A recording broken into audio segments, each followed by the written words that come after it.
China's factory activity slows in May, raising questions over its economy. Add AP News as your preferred source to see more of our stories on Google. Add AP News on Google. Add AP News as your preferred source to see more of our stories on Google. Share Beijing app.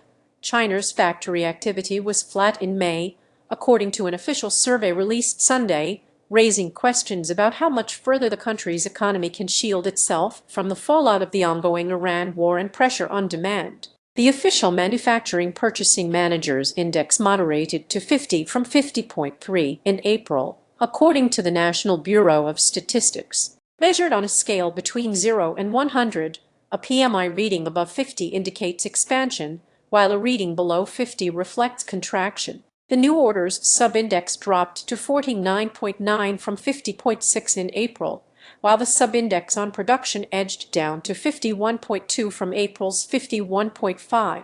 The sub-index for raw material stockpiles fell to 48.6 from 49.3 in April. China has been less affected by the global energy shock from the Iran war than many other countries, which face inflationary pressures as oil prices have surged due to the closure of the Strait of Hormuz, through which a fifth of the world's oil is shipped in peacetime. Analysts say China's ample oil reserves and diversified sources of energy have helped the world's second-largest economy weather the war nearly unscathed. Though the energy crisis remains the dominant headwind for Asia, China is relatively more shielded given its robust energy security setup.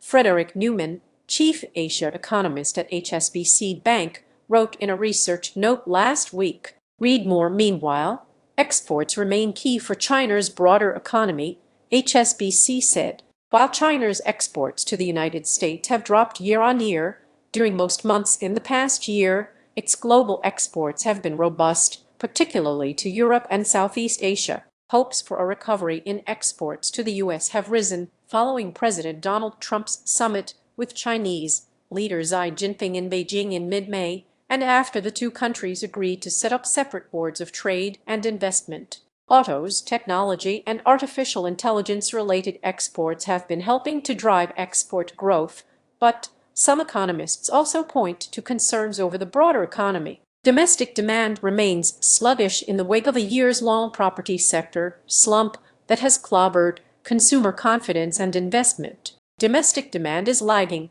but high-end manufacturing and exports are holding the line. Robin Zing, chief China economist at Morgan Stanley, wrote in a research note last week. Chinese leaders have set an annual economic growth target of 4.5% to 5% for this year. That's the lowest target since 1991, albeit only slightly lower than the around 5% target set in 2025. Morgan Stanley said China will still likely meet its 2026 target, but oil prices and the easing of uncertainties around global oil supplies would be key factors determining where things might be heading.